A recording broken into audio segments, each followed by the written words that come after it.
Our next speaker is Aditya. Aditya, if you are around, please share your screen. Hi, can you see me, hear me, and see my slides? Yes, it's perfect. Okay. So our next speaker is Aditya Vijayakumar from ICTS, and over to you, Aditya. Thank you. So thank you everybody for coming to the talk, and thanks especially to the organizers for thinking of me as a speaker for this symposium. I'm going to speak about some work that we have done. So me in collaboration with Shashwat, who's currently a postdoc at ICTS, and Ajit, who's a professor at ICTS. This is a work that we done about 2 years ago now. And this is about probing the time variation of the gravitational constant, so G dot, using gravitational wave observations of neutron stars. So if, of course, I'll give you a summary of the work in this talk, but since I just have 10 to 12 minutes, I would also ask you to refer to these references if you have any detailed, if you want to take a detailed look at the work. Okay, with that, let me start off. Dirac, back in 1937, was the first to conjecture that the possibility that the fundamental constants of nature could vary. And since then, there was also stuff like the Brans-Dicke theory, scalar tensor theories, like the Brans-Dicke theory, that predict a time-varying gravitational constants G. Of course, within general relativity, G is a constant, but if you go to other alternative theories of gravity, this no longer holds true. And hence, because there are these alternative theories, there are bounds on the variation of G as well from various observational channels. The strongest one comes from lunar laser ranging. So this is basically an experiment which tracks the distance between the Earth and Moon as a function of time. And they've done so for, I think, around 50 years now. And from the orbit, from these distance measurements, and these are very, very accurate distance measurements, you can get bounds on the variation of G if you use Kepler's equations and so on, or basically just solve the two-body problem within just, but one crucial issue with these things is that all bounds of these come from either very low redshift, so things like lunar laser ranging, or come from very high redshift, like CMB and Big Bang nucleosynthesis. So we asked the question, can we add gravitational waves to the list? Can we use gravitational waves as a probe of the time-varying gravitational constant? We found out that there was some very, very, very weak constraints on the variation of G from these two binary black hole events, which is GW 150914 and GW 151226.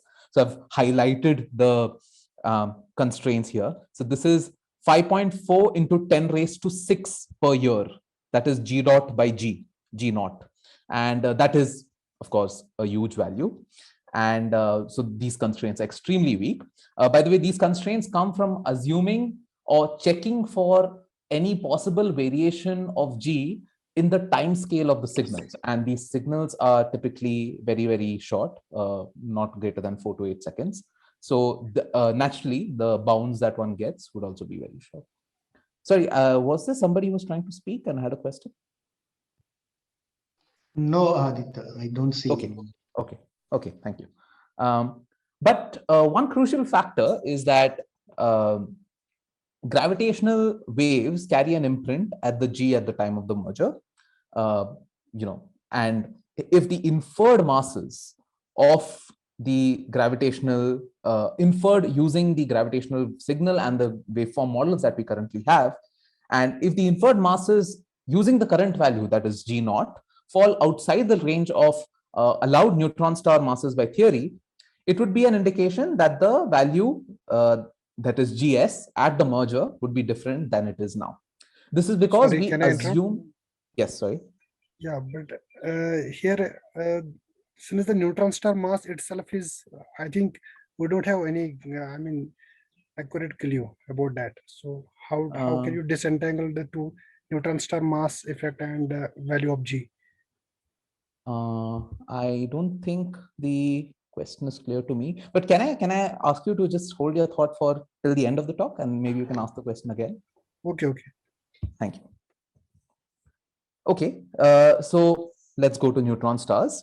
As most of us might know, the mass of a spherically symmetric star is determined by the TOV equation, the Tolman-Oppenheimer-Volkoff equation, where there is some part that comes from just Newtonian stellar equilibrium, and then there's some relativistic corrections, which is encoded in this C of R. And a dimensional analysis of the above reveals that the mass of the equilibrium configuration, so that's the maximum mass configuration, scales as g raised to minus 3/2, and this can be verified by numerics. So as you can see, what I've plotted here on the y-axis is the mass scaled by g raised to 3/2, and as a function of the rho c, which is the central density. And as you can see, all the plots, so basically any mass can be just scaled. If the g varies, it will just scaled by g raised to minus 3/2.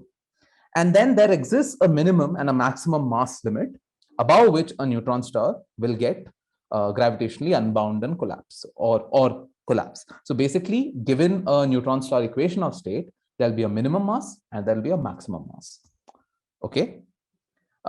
Let's go to binary neutron stars now.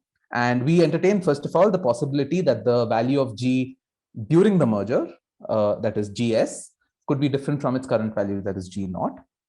And the minimum and the maximum masses between these epochs will then, of course, scale as G raised to minus 3/2. So the minimum mass and the maximum mass will be the current value of the minimum and maximum mass raised to GS by G naught raised to minus 3/2. And of course, the precise values of this M min and M max will depend on the equation of state that we are considering. And so we make a very, very conservative choice of the equation of state of these minimum and maximum mass to be M min equal to 0.1 times the solar mass of the sun, and M max to be 4 times the mass of the sun. And I don't know of any equations of state which predict a minimum and maximum mass outside these bounds. Okay, so in gravitational wave, we determine the parameters of the signal by matching the phase of the signal, phase and the amplitude of the signal to our waveform models, and the phase of the gravitational wave signals depend on these parameters, where m naught is the measured value of the mass with assuming g naught, and ms is the mass of is the mass which would be estimated using GS. And by combining this condition with the condition that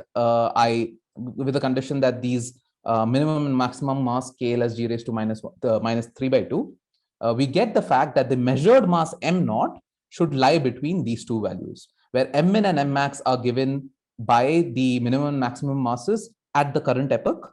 And then there is this GS dependence on this equation. So in this way, we can get the value of GS by G naught. There's one small caveat here. We assume that here the masses in this equation are the so-called redshifted masses, which are basically the masses in the source frame multiplied by 1 plus z to account for redshifting effects due to the expansion of the universe. So in the forthcoming analysis, I would assume that the redshift of the source is known independently. For instance, binary neutrons that have electromagnetic counterparts. Binary neutron stars have electromagnetic counterparts from which the value of the redshift can be directly obtained. I'll assume either that, or I'll assume that the event is sufficiently nearby for the redshifting to not matter much. Okay.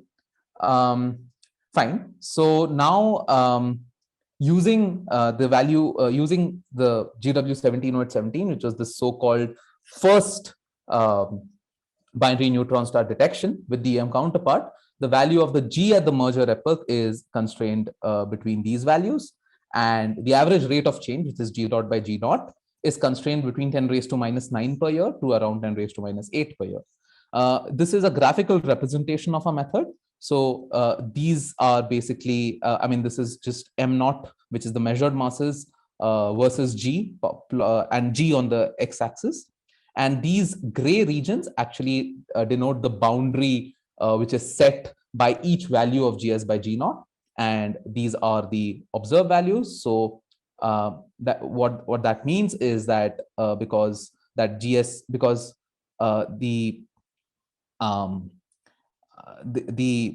neutron star masses, which was detected from 1708-17, don't go outside these bounds. We can put a bound on the G by G naught using this method, and that is exactly what is mentioned here.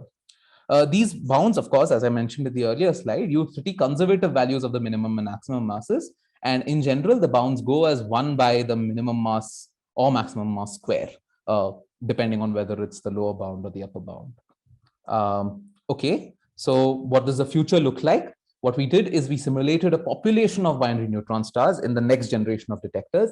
These are expected to go online anytime from 10 to 15 years from now. And we used 3 different mass distributions so as we could model the population of the binary neutron stars.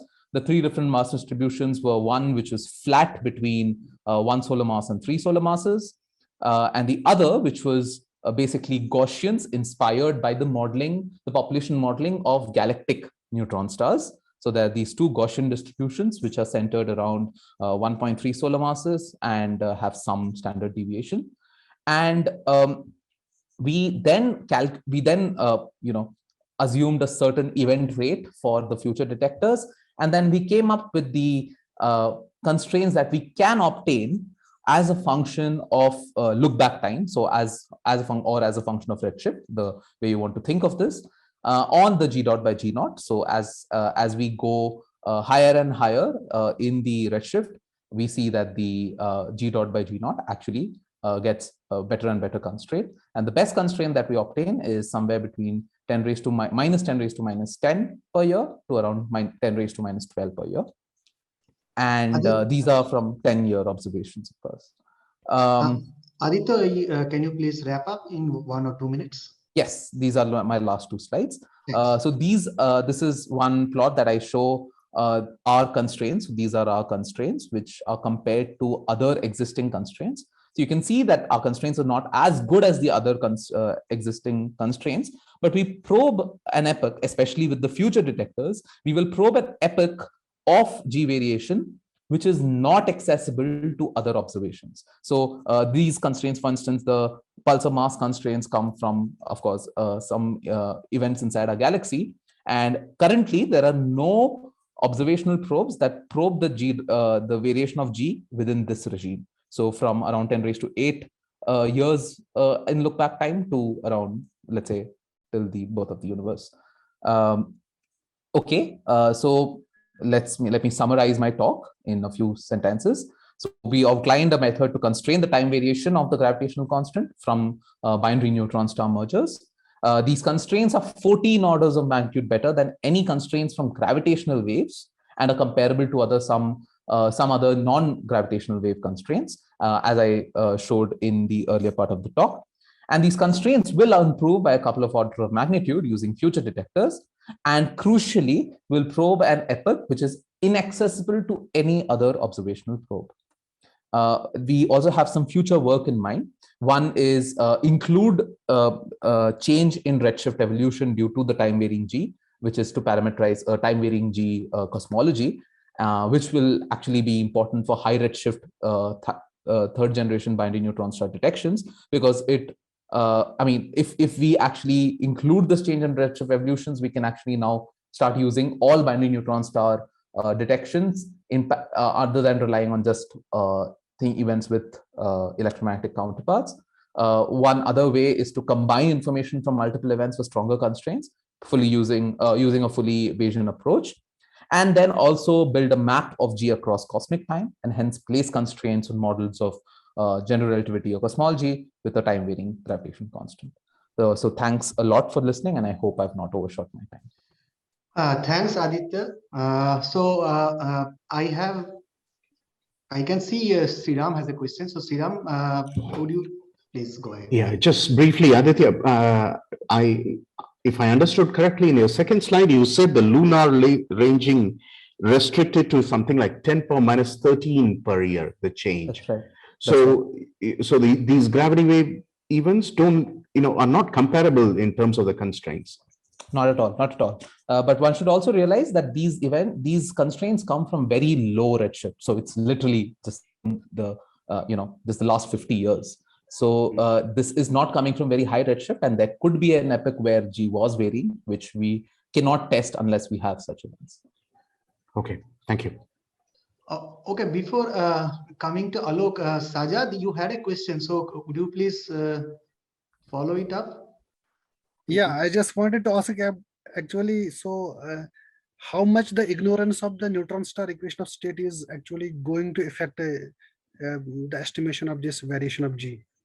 Yeah, so that's a good question, because if we have better and better estimations of the neutron star equation of state and the corresponding minimum maximum masses, we can actually constrain these things very well.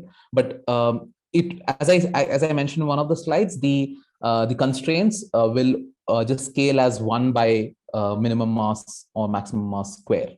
So if you tell me that the maximum mass is not 4 solar masses, but let's say 2.5 solar masses, just need to divide the constraints that I got or multiply the constraints that I got by 2.5 by 4 whole square. Thanks. Okay, now Alok, please go ahead with your Yeah, question. hi Aditya, nice talk.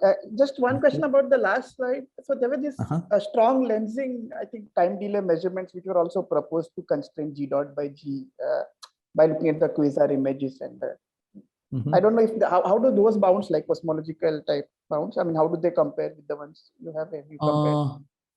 Yeah, sorry. I guess your question is about this slide, and I am actually not really.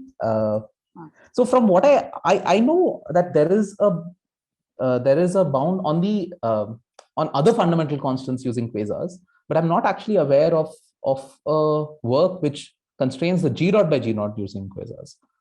So I know that there's a I think proposal. there was a paper a couple of years back. Yeah, I will send you. Okay, sure. Thank you so much. Yeah. Okay. Okay, Aditya, I don't see any further queries or questions. So thanks again for your nice talk.